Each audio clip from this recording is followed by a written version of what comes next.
And so, Alex, welcome. Hello, great to see you. Yes, absolutely. Hi, Alex. How are you? Hello. So everyone, if just for your information, I've known Alex for a number of years now. She's in my Vistage group, and which is a coaching and trusted advisor group. And so I've benefited from a lot of her background and her knowledge over the years, and I'm so pleased to have her here with us today. It's wonderful to be here. It'll be a fun time together. So Alex, as we wait for everybody to join, I think people are starting to join in now. But as we wait to kick things off here in the next 3 minutes, maybe you could tell us a little bit about where you're from and how you got over here in Denver and United States and so forth. All right, great. Well, as you can probably tell by this ridiculously long German name, I am German. And if people can't pronounce my name, that's perfectly fine. That's my fault, not yours. Unless you're German, then it's your fault. And Yeah. you know, honestly, pardon me? I said I'll have to try to say it. Well, and believe it or Alexandra not, Von Jungenfeld. this is actually only a small portion of my name. Oh, If you wow. want the whole thing, it's Baroness Alexandra Maximiliane Ilse Geduld von Jungenfeld. Oh my goodness. That's the longest name I've heard ever, Alex. I was like, I don't think I've heard a longer name than that. So people call me Alex, and that's perfectly sufficient. In any case, I came originally really just to study. I figured study abroad is always a wonderful thing to broaden your experience and your perspective, and basically just stayed. You know, I went back to Germany for a year and just came back. This to me is home, as is Germany. There is somebody who said once to me, once you cross the ocean, you're always on the wrong side. Mm-hmm. I'd like to look at it as you're always on the right side. But, you know, home is when I'm in Europe and I'm leaving to go back to Denver, I'm going home. When I'm here and I'm going to Europe, I'm going home. So, and I started off, you know, I got an MBA here. I got my bachelor's here, got an MBA here, and then started off in human resources and realized very quickly that I have an incredible knack for developing people and helping people out of jams and setting people straight. But things like benefits administration, not so much. So I connected up with a colleague who was deeply involved in strategic planning. And I thought, wow, that's a perfect combination. Strategic planning together with leadership development. Mm-hmm. Because in a way, if you don't have a clear understanding of where you're going as a company, it's going to be a struggle. Mm-hmm. If you have people who aren't aligned and aren't capable to help you to get there, you're also not going anywhere. So the combination really, really is key of that. And I've been doing this with a colleague, by myself, you know, either way for over 20 years now. That's fantastic, Alex. You know, I totally agree with you. I think oftentimes in corporations, small or large, tend to put the cart before the horse, and they tend to not align their development to their strategic planning. And so I love the fact that you're saying you need to start with your plan, your strategy, your vision, your mission, and then you can align your development. So I think that's super fantastic that you're creating those solutions for companies. Yeah, and haven't you seen it where people do a reorg and that works for maybe a few months, and then they do another reorg and another reorg and another reorg? People go insane. Mm-hmm. It's because it's not hooked onto anything. Yeah. Other than things aren't working. So let's shuffle people around and see if that'll be a better idea. Based on what? It's like a big science experiment, but unfortunately you're dealing with people's lives. That's ridiculous. No, that's right. So just a moment, you guys, because we're at the top of the hour now, so we need to go ahead and start the forum here. So Jules, can you kick us off? I'm here for you guys. All right. All right. It's good to see a nice group on here already. We've got a few people that have hopped on. So good morning, everyone. Welcome. This is the People Strategy Forum. If you didn't know where you were at, this is where you're at. And we do this every single week. We bring a lovely guest speaker. We talk about all kinds of topics. We keep it light. We keep it conversational. And we also want to really cater these sessions to each and every one of you. So we really encourage you throughout the whole session today. And if you join us for future ones, to give us your feedback, leave some comments in the chat, leave any questions in the chat as well, because I sit on the sidelines throughout and I make sure we get those questions answered. My name is Jules and I do help to host this forum, and I am joined by an awesome panel. We've got a nice full house today, and let me introduce you to each and every person. We'll start with Shah. So Shah is usually on here each and every week, brings her energy, and she is an HR professional. She's had over 20 years of experience working in the corporate world before she branched off, created another company, HR with a Heart, and is now currently the owner of Rocky Mountain Health Advocates. And so good morning, Shah. Hello. And we also have Sumit. Lovely to have Sumit. He actually comes to us. He's based in India, so it's nice that we can all join from different parts of the world. And Sumit is very experienced in HR and HR consulting. He works with companies across the world, some large ones, including Deloitte, Accenture, Aon. So good morning, Sumit. Good to have you on here today as well. And good to be here, Jules. Thank you. Yes, love it. And then we have Sam. So Sam is the founder and CEO of Comp Team. It is a company that helps other businesses implement better talent initiatives and compensation programs. And he also brings this forum to us each and every week. So that's your panel. So I'm sure we're going to have a great convo today, and we are going to have a discussion on the evolution of leadership. So this is really important, especially post-COVID. So that's why we brought on our special guest. And if you tuned in a little early, you might have heard about her background a little bit, but it's my pleasure to introduce Alexandra Von Jungenfeld. Very good. Yes. And it's a longer name. Her name is literally, it sounds like a song, the way you introduced it before.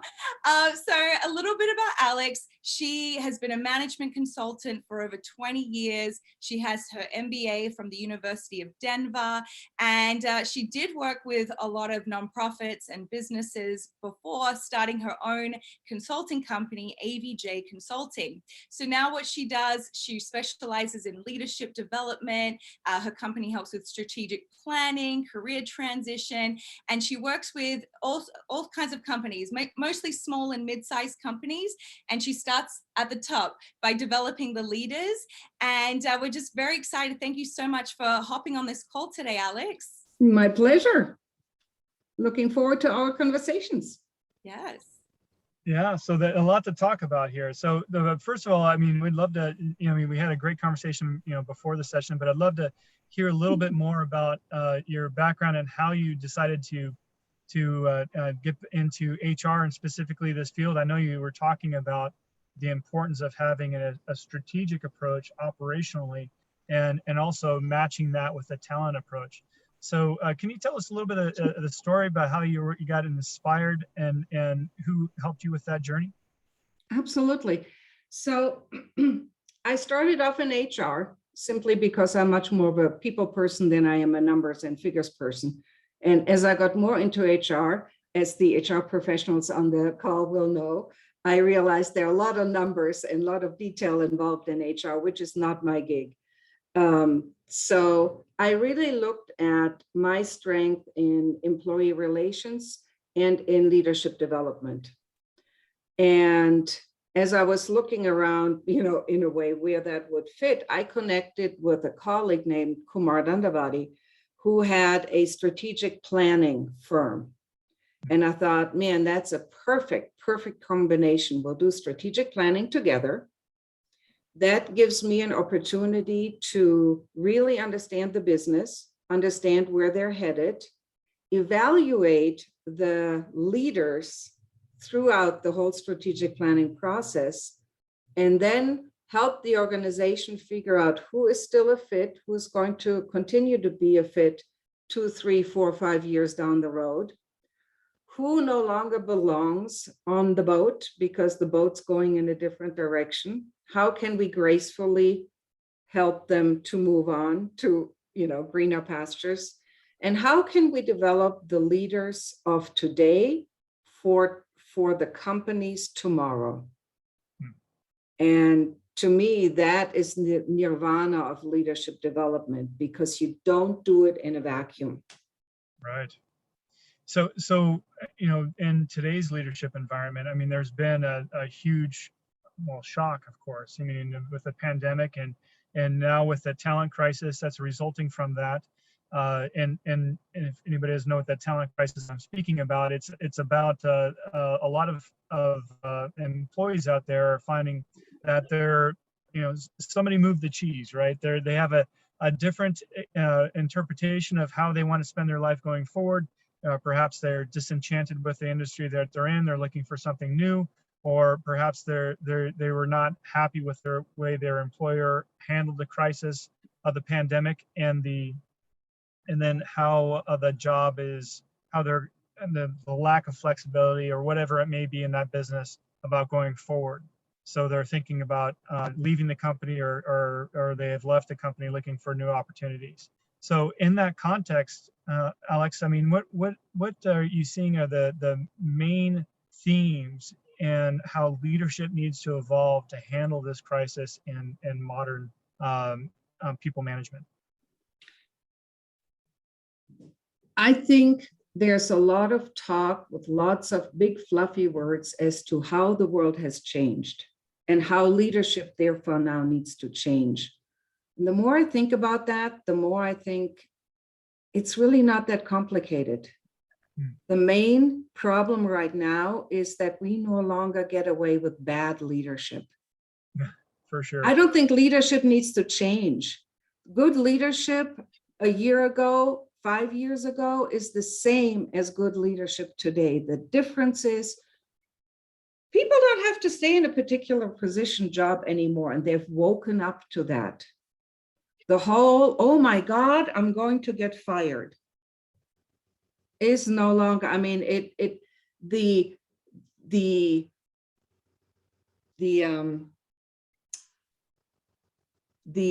decision-making used to be on the employer side.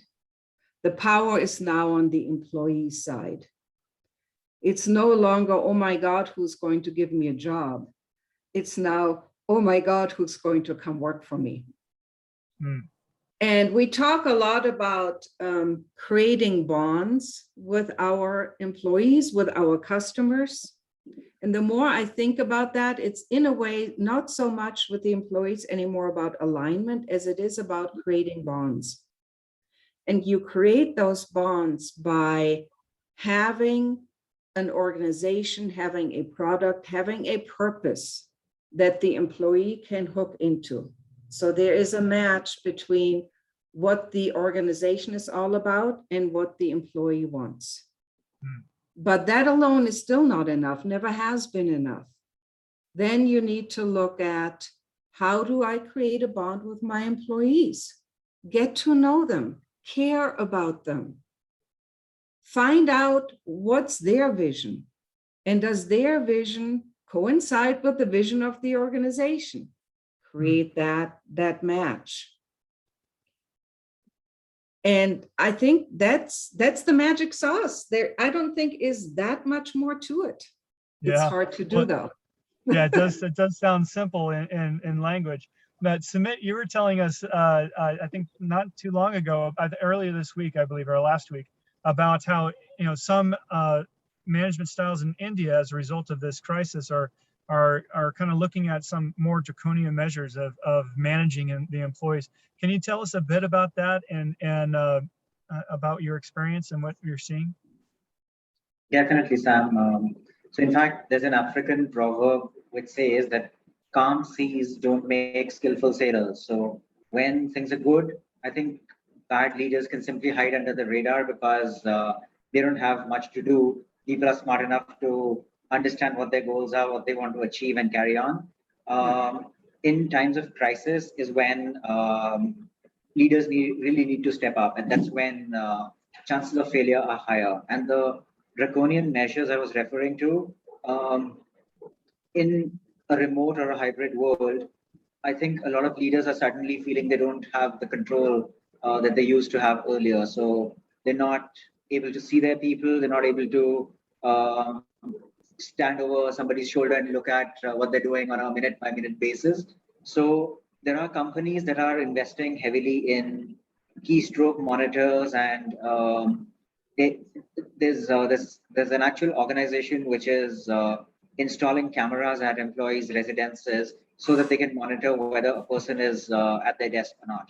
And I mean, I think that's a shocking breach of privacy, a total lack of trust, and utter disrespect. So had I been part of the employee pool, I would have quit in protest and said, there's no way I'm taking this. But of course, there are people who need to earn their bread. So they're probably bearing with it till they find something different or better. But Yes. I think it's a shocking leadership failure. Yeah. Yeah, very interesting to hear the different cultural concept of how this is being handled in India versus the United States. I know that the trust element in the United States is paramount to just about everything else. I mean, if there's lack of trust between manager and the employee, that's the reason why there's a lot of conflict and people leave the organization. And so exactly what Alex was talking about, I mean, having that appropriate relationship is super important. So Alex, as you coach your leaders and methods of ways to build trust, to improve communication, what are some things that come into mind that you do? It again goes back to basics. You would be surprised how many people, how many managers, leaders I talk to, and I say, so when was the last time you had a one-on-one with your team? And they're like, yeah, we used to do that. Stick close to your team. Meet with them as often as you think they need it, not you. You know, oh, I trust them, they don't need me, we don't need to talk. You need to talk.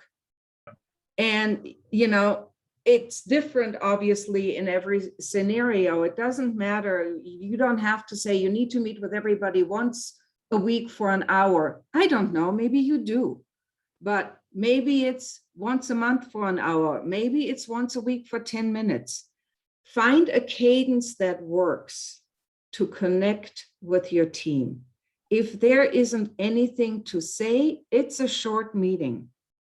But it's amazing what you find out when you have just regular get-togethers and you make sure you don't just talk about the current challenges, the current project. You make sure you also talk about, so based on where you want to be over the next 2-3 years, how is the blah, blah, blah going? Have you taken the class? Have you read the articles? Have you been online? And whatever it is, right? You get connected to them on a professional development arena that has to do with the organization and with the individual owns growing. People used to leave managers, and they still do, but they also today leave because they don't see that they have advancement opportunities, and Right. They can go and find it immediately. Right. I often find in that context of when managers saying, well, we don't have much to cover. There's, you know, we're all up on, I mean, there's tons of things that to mention, where the company's going, where the leadership has been doing, you know, arming them with this information is quite important. Development opportunities, as you mentioned, you know, keeping them informed of all those pieces. And I know Shar, you have regular meetings with your staff. Can you tell us a little bit about how you encourage one-on-ones in your organization? Oh, absolutely. It's been very, very exciting because we have adopted the Tma method. So my company, Rocky Mountain Health Advocates, is very deep into it. In fact, last, I think it was Friday, had an excellent conversation with one of my employees who's in charge of the administrative side of my company, which is very, very important when it comes to detail orientation and processing our product and our procedures. And it was very enlightening after he completed his TMA method to realize that he's very independent, he's very factual, he's very concrete. He gets extremely frustrated with those that don't comprehend or understand what he's trying to convey. So it was a very deep conversation about how can we work on his, as he stated, he needs to work on his compassion and his empathy. Nice. And what was so super cool to me is that after he looked at his assessment, it was his own awakening that said, I think I need to be more compassionate and learn how to communicate more effectively. And I have to say, it was like, oh, I mean, I was so excited because this has been an individual I've been so concerned about his development as it relates to working with the team, and his role is so vital for the success of each of our managers and each of our employees. So it was such a deep conversation. And then I was able to refer him to some developmental opportunities, which was more experiential and shadowing, and not just going to a learning management system to learn how to be more compassionate and empathetic, because that's more of a soft skill and it's not something you can just read a book about. Yeah. So it was a great conversation, and I've just had such a joy that my team is embracing this new methodology. Yeah, I think the thing that is really clear about the future of manager-employee interaction is we need to treat each other as humans. We need to understand our people more than just the simple work context. Yes. And so I think that a lot of times those assessments, you know, whether you're getting them from TMA or other providers that can give a lot of information on our people, culture index, you know, PMI. There's a lot of different things out there that companies use. Our favorite, of course, is the TMA, but yes, lots. So one thing that Alex, that I would like to mention is that, you know, with the importance around communication and understanding development and so forth. I mean, right now we're in a situation where managers are dealing with the new norm of hybrid work. So there's basically, as at the end of the pandemic, people are given a choice. You know, it's like in a lot of companies you know, you can continue to work remote and where you feel safe. You can come into the office in a hybrid fashion, so be in the office for a number of days and at home a number of days, or you can be, your job is required to be here full time, or people may choose to be in the office full time. Now, this is a new dynamic environment for our leaders to be able to manage in. Are there some points or some guidance that you could give us about how your clients are learning to be successful in this new environment? Yeah, I think there is, first of all, a real danger in having somebody be purely remote, because then it really just becomes about the actual work they're doing. That bond that I talked about earlier dissolves, doesn't exist. You do not create a bond over this. You just, you know, you just don't. Or at least it's not nearly the same. So the hybrid, I think, is absolutely critical, because you want as much as possible to give people flexibility. COVID has allowed us all to kind of rethink our lives and what's truly important. And if we lose hours of the day in commute, and we have 1 or 2 days, 3 days where we don't have to do that, that's a perk, and we will value that. But it's still important to come together as a team.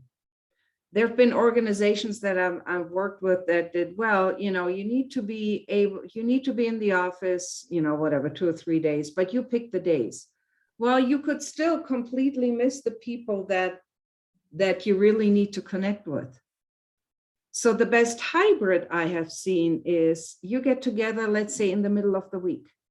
So we're all in the office Tuesday, Wednesday, Thursday. something of that nature, so that we can really work as teams together. And we have our meetings together in person. We can hash things out in person. It is really important for organizations to focus on, how do I keep the team connectivity? If you can manage that, however that works in your particular business, you will keep creating those bonds. There are people who I work with that really dislike their manager, but they love their team. So ask, why the heck are you still here? Oh, my team. Yeah. Well, if my team is gone, the employee is gone. Right. Yeah. And that is so critical right now. I mean, not to get political about this, but there are, particularly in healthcare, for example, the challenge of that very issue where frontline nurses or clinicians don't respect their leaders and only rely on their team, and the fact that there's major staffing shortages that is actually affecting our patient health care system can literally be life or death in certain clinical environments.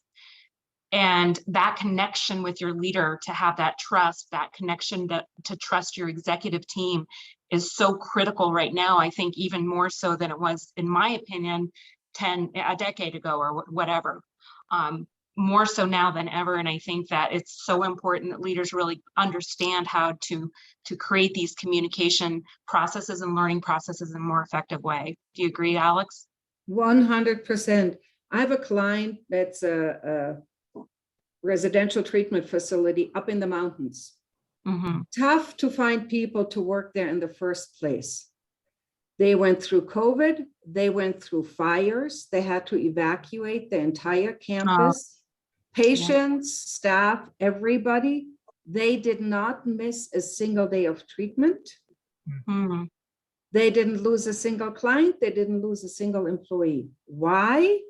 Because leadership, from leadership on down, was hand in glove. They had planned for this. If you have a facility in the mountains, fires are not unusual, but they had a plan. They were together as a team. Leadership was aligned, and it was hard, but they did it.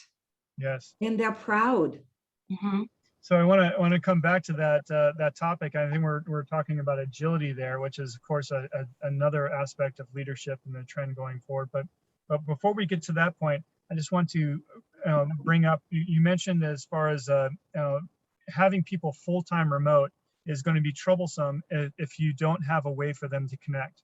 And I know that like companies like Twitter, where they have the one team initiative, at least once a year, they have they bring all those remote people together, and so that they have a chance to bond and strategize. Also on a quarterly basis, they have ways where they can meet. I mean, if they're restricted due to the pandemic, they had, of course, on virtual sessions.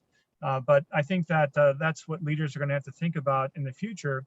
If they have to manage remote staff, we need to find ways where people can connect and still relate to one another and so forth. In addition, I think that it's important for not only large businesses, but also the small businesses out there to think about the new workplace and how it is structured. And right now, it's important to know that workplaces are being modified. I mean, it's no longer just the cubicles in the office or the sitting across the desk from your manager. The innovative companies are changing their workplace to have more collaborative workplaces where people can get together and be creative and collaborate in a way that feels different. It feels more psychologically safe. It feels comfortable, and those places are designed for the purpose in mind, whether it's for recognition, a culture of recognition, whether it's a culture of innovation. Think about what you're trying to drive as a culture and design your workplace to reinforce that cultural aspect. And I think it's important to put yourselves in the shoes of your employees, to ask them what would work for you. there is no formula that works for every employee, for every organization, not even for every industry. Again, it's you stay close to your people and obviously stay close to your customers, because your customer base and their expectations is changing as well. Yeah.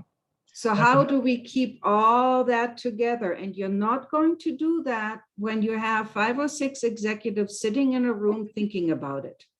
That's an excellent point, Alex. I mean, and I was just thinking, because, you know, I just put on a training last week, and it was on, you know, how do we pay the remote workforce and so forth.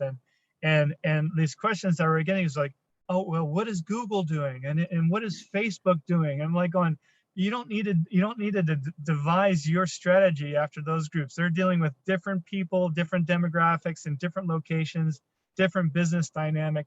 I mean, to your point, Alex, it's so important for us to talk to our people and understand what our people want, and the people that we're trying to attract as as candidates. What do they want, and their employee value proposition, their work environment. So important. Yep. And so many organizations themselves are changing. You know, some are growing by exponentially, some are shrinking exponentially. As I said earlier, customer expectations are changing. That also means our employees need to change. Maybe who was excellent a year ago, suddenly those skills aren't what we need anymore. Well, let's be honest about that. Let's bring in skills we need. Let's see if the skills we no longer need, you know, do we move them out? Do we put them in a different seat, whatever? But don't go like this.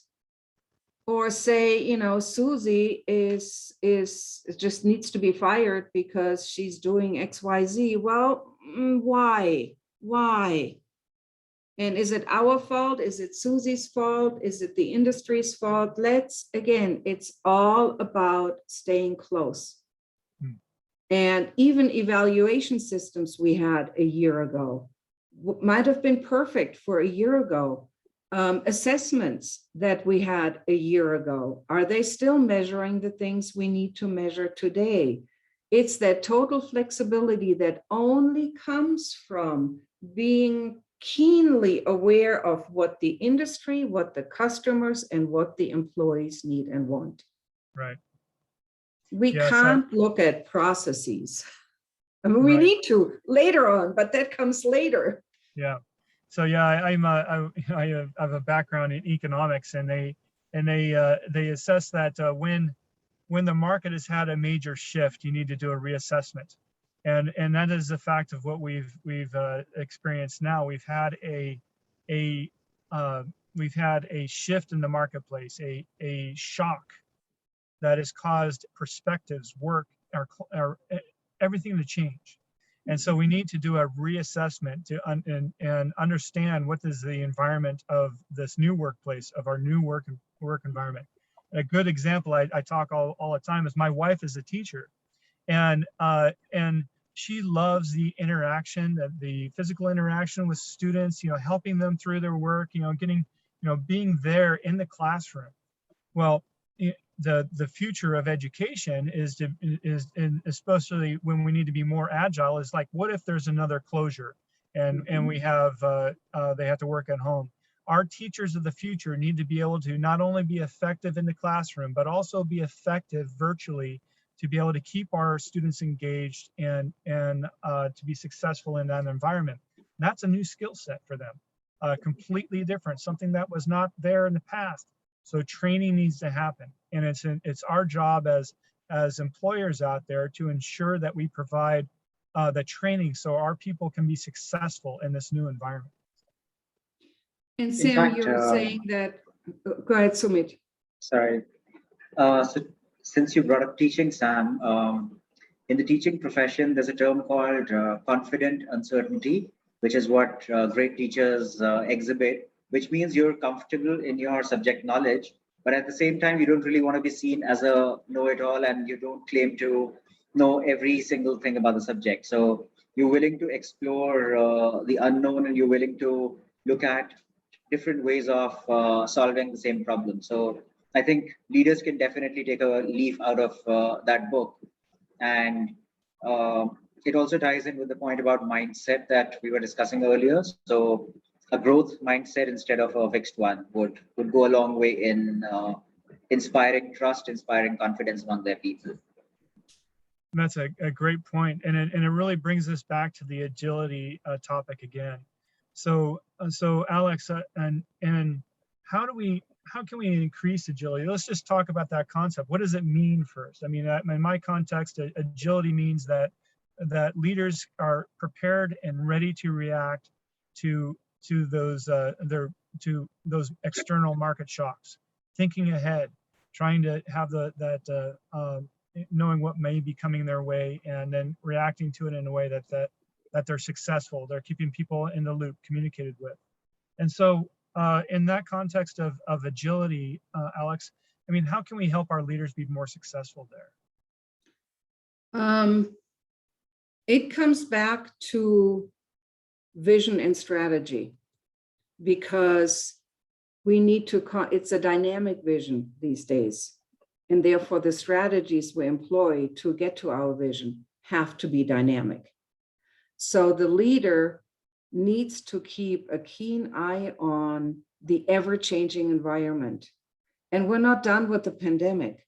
So it's not like we can take a deep breath and now go, okay, let's put together our new strategy and that'll be that. No, we now need to constantly have still a big picture in our minds, but the day-to-day, our 90, 60, 30 day, we need to constantly reassess.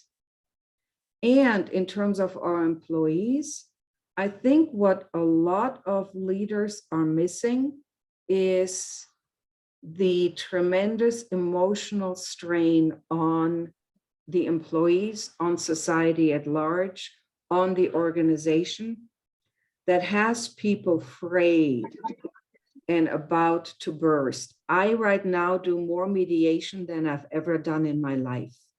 And that's not because Alex suddenly discovered something new to do with her time. It's because my people are falling apart. And very rarely is it really anything major in the organization that's amiss. It's just everybody is exhausted, frayed. You know, Sumit, you were saying, you know, some people deal well with change and they understand change and they're forward looking. While a lot of people don't deal well with change. And how do we interact with them? So you have a leader that has low emotional intelligence, you have a problem. You have a real problem. Where you didn't a few years ago. You know, he can limp along. Sumit, you said earlier, you know, in time of crisis is when leaders need to step up. Some can't. Yeah. It's not that they don't want to, they just can't. They don't have it. Yeah, they don't have the right emotional intelligence, and sometimes there's, I guess that comes back to a real deeper thing on whether certain managers can receive training, or if some of this is just their innate ability to be a leader. And so, and it could be the fact that they can only lead in certain environments. So yeah, there's a lot of different things that you can go down there for. But I have found, Sam, if a person is a learner by nature, then even if they currently are not a good leader, they can become an excellent leader. Mm-hmm. If they're the I know it all and I don't need to do anything, you know, then it doesn't matter how brilliant they are. They will never become a good leader. Mm-hmm. They didn't 2 years ago, and they most certainly will not today. Yeah, Alex, I just wanted to mention, you know, when you talked about the mediation, I recall, you know, we would hire mediators for 2 employees that happen to have conflict with one another, maybe just a communication difference or what have you, or an argument. I totally agree with you. I think now there's a lot of employees dealing with mental health challenges, the fight or fight, and also being paralyzed in their fear and unable to communicate and be cohesive as a team. So unlike the mountain company that you talked about are unable to come together to really focus on the vision and the mission. So it's just, I think the word mediation just really sparked with how that's changed so much from yesterday to today. Is so much deeper and more meaningful and so needed. So needed, so sadly needed, Mhm. sadly needed. Mhm. Yep. So, and let's just dive into that details a little bit more as far as leadership teaming and so forth. Because as we're looking at this new environment, the leadership team is always important, but I think now it's even more important. So, Alex, what happens when you go into an organization and you have a client and you see that there's maybe one, maybe two executives that they're just not part of the team, they're not meshing. How can what are some suggestions you have in this new environment that we're looking at of how to increase that team cohesion? I hate to keep repeating myself, but it's starts all with vision and strategy. Okay. If I can get the entire leadership team to agree, this is where we're going and this is how we're going to get there. If they all agree on that, then we can start working on, okay, you kind of go different ways at times. Mhm. I so often, Sam, when I go into an organization, I will find that one or two of the leaders no longer belong on the team. Yeah. And when you go through the whole strategic planning process, that becomes blatantly obvious. Mm. And 9 times out of 10, they will choose out. They will either choose out because they firmly believe that this is the wrong direction to go. So you have, 15 people saying we're going here and this is the right place to go. And you have one saying, oh, no. Well, or they then have a decision to make. Am I in or am I out? And when you have that clarity as an organization, as a CEO, as a president, as a COO, when you have that element of clarity, you can say to that individual, I'm sorry, this is where we're going. Mhm. Clearly, you don't want to go here. So, or to say you have a choice to make. Yeah. You know?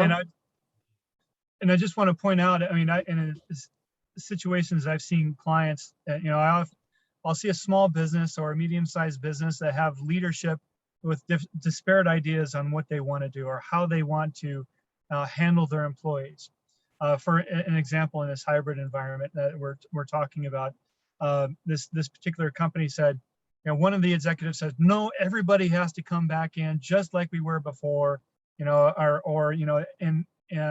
no face masks, and the other executive is like going, no, we need to be flexible, and we need to make sure that people feel safe in the office, and and we need to these different things, and so but what's really important, I think, is that the leader of the group, the CEO, needs to make sure that people come together and have a consistent approach for the employees as a company.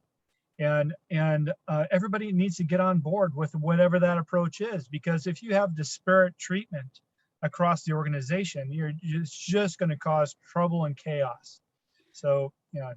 Absolutely. I have a client that philosophically is not aligned with one of their customers about COVID stuff. Well, then they have a hard decision to make. Do I say goodbye to the client? Or do I change my beliefs, my integrity, if you will, so that I can keep the client? They need to decide, but they cannot have it both ways. Either decision is fine. I come around or I drop the client, but either one is fine. But if you do both, then you're completely out of integrity, and your customers will know it and your employees will know it. Now, with masks or no masks or vaccination or not, you will lose clients, maybe clients and employees either way. Mm-hmm. If employees are against vaccination and you mandate it, you're going to lose them. Right. If you don't, and you have employees who don't feel safe, you will lose them. Yes. Right.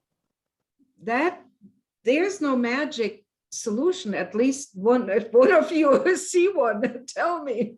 Yeah. Right. Well, one of the things that I think is very vital in times of chaos, because unfortunately, when all of us employees will make up the scariest, the most concerning issues in the future, if you don't be crystal clear about the mission and vision as you communicated, and strategic direction. And one of the simple things that I do talk to my leaders about is we are going to, an old term you heard, it was hardwire our one-on-ones, our agendas, our in-person meetings, our Zoom meetings, remote learning meetings, and we are going to make those as consistent as possible every time we interact. Nice. And they follow a framework of operations, finance, people, and customer always. And that gives balanced opportunity for all team members to communicate and have psychological safety to speak their voice. And that has been what has helped us through this really challenging time.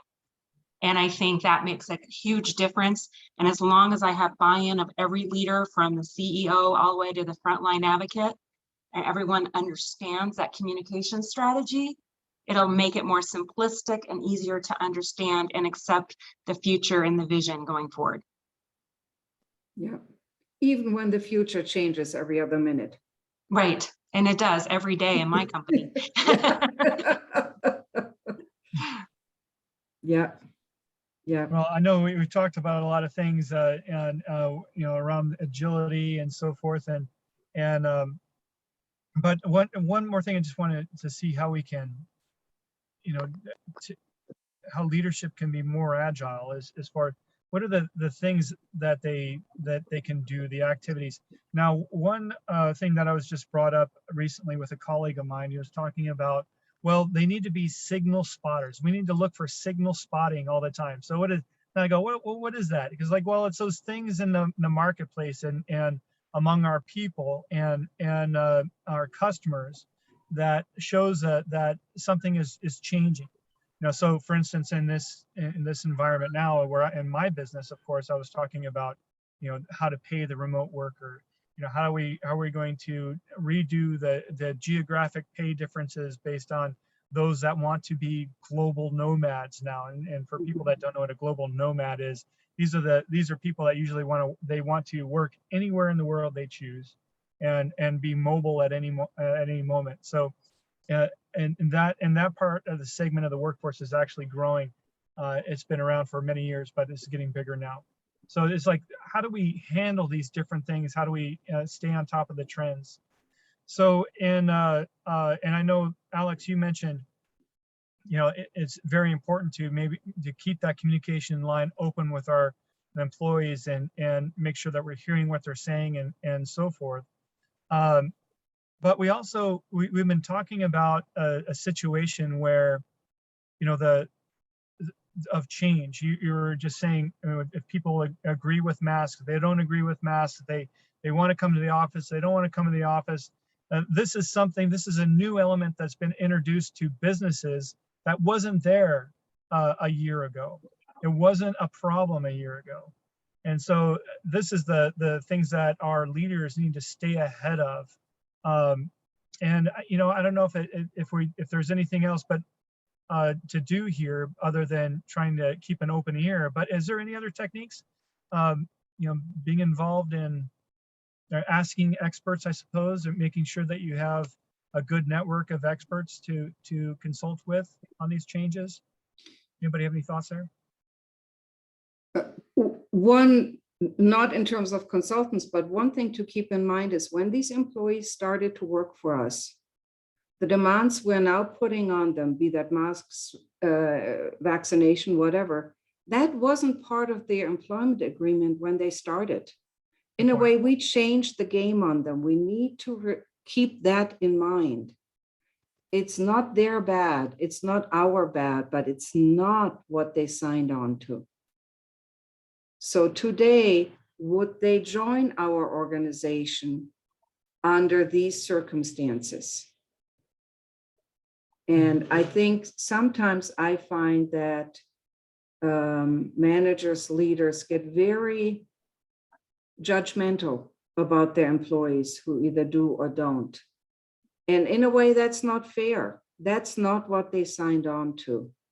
And I think if we could acknowledge that to ourselves and to them, it would soften the communication, it would soften the interaction, and it would probably open the doors for more dialogue and more compromise. Right. Well said.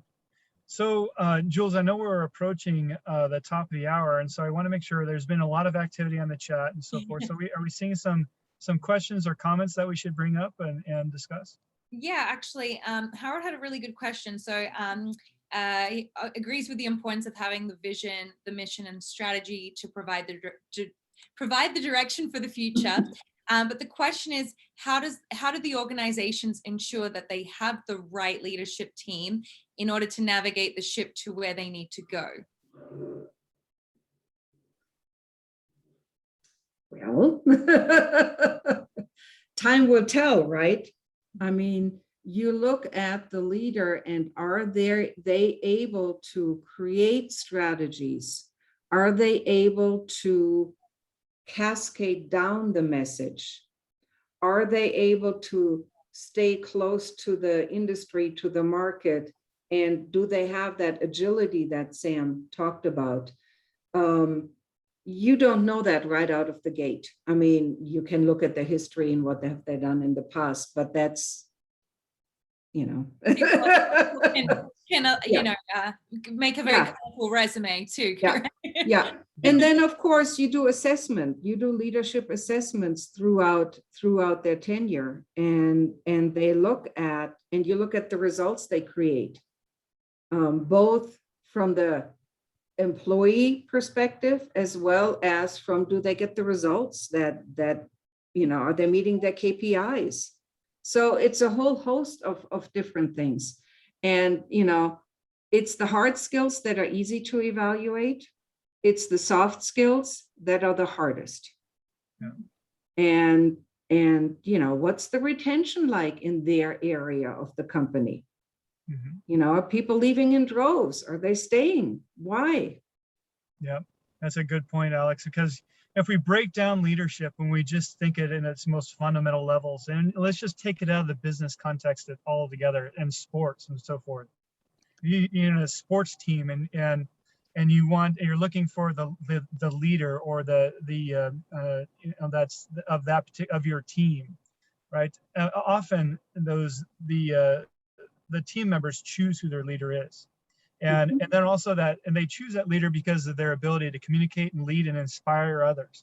And then that leader needs to remain on top by being able to show that trust and confidence in those teammates to continue to lead them through that effort, or the team will find a new leader. Now I know, and when we're looking at this in the business context, it does apply because employees have their choice of who to go work for.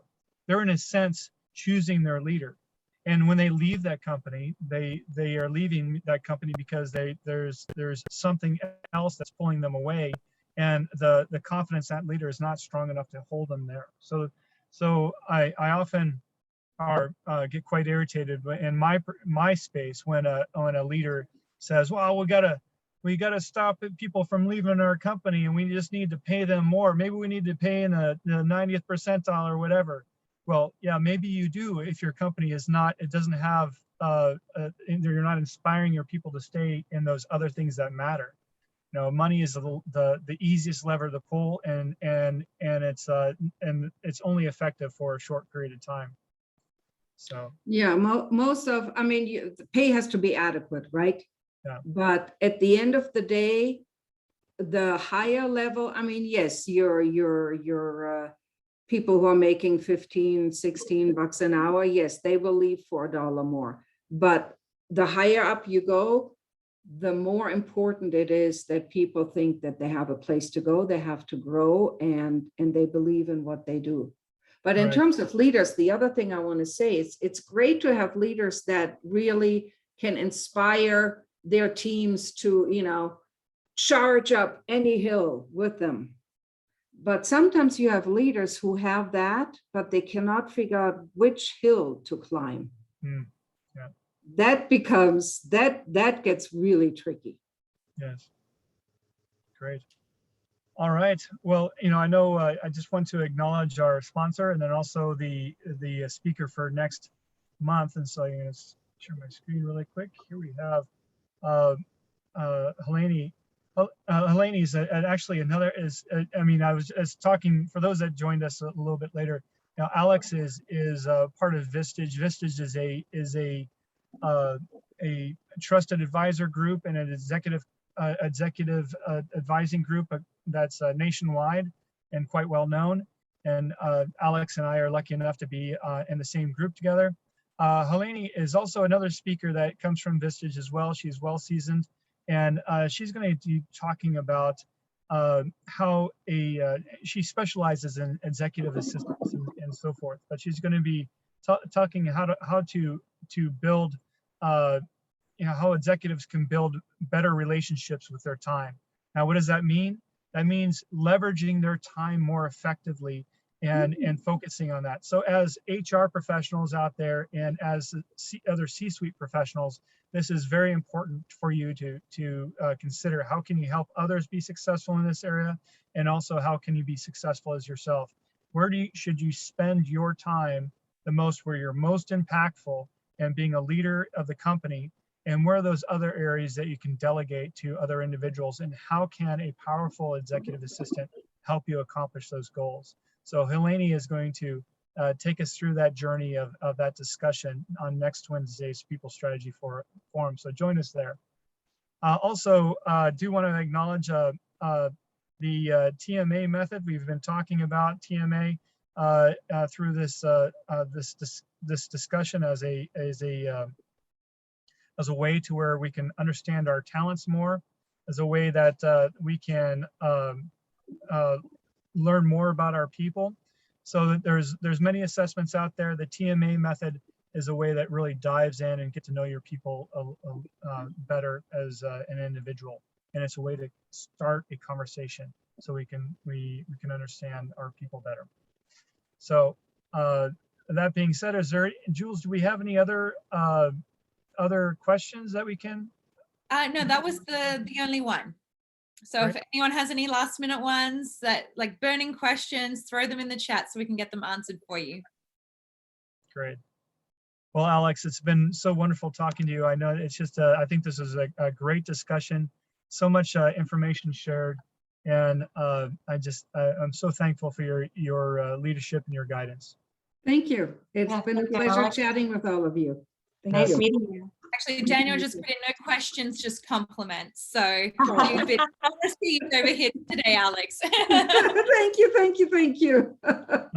I love that you just break it down so simply. You don't try to overcomplicate the whole process. You really make it so it's so understandable. You know, for someone, I'm not like an executive or anything. I'm in a different industry and I understood everything so well and just was able to comprehend it. So I just love the way you explain things. Beautiful, thank you. I appreciate that feedback. I know it's like we were saying earlier, it's not always easy to implement, but if you can Yes. explain it in a way where everyone's like, oh, okay, that clicks, Yeah. I get it. It's a good Yeah, start. it's a lot more simple than your name, Alex. Yeah. So I think that's why your business is AVJ Consulting, right? So Yeah. how can people learn more about you and contact you, Alex? I would say the easiest is to go to my website at avjconsulting.com.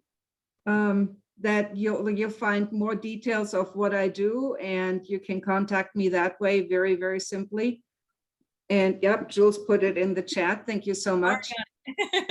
Yep, that's by far the easiest. Great. Well, thank Sounds you so good. much for your time today. That was great. Great discussion. Thank you for having me. All right. Alex, Until next week. Enjoy, everyone. Cheers. Bye. next week. Bye-bye. Bye, everyone. Thanks, Alex. Thank you so much. Bye.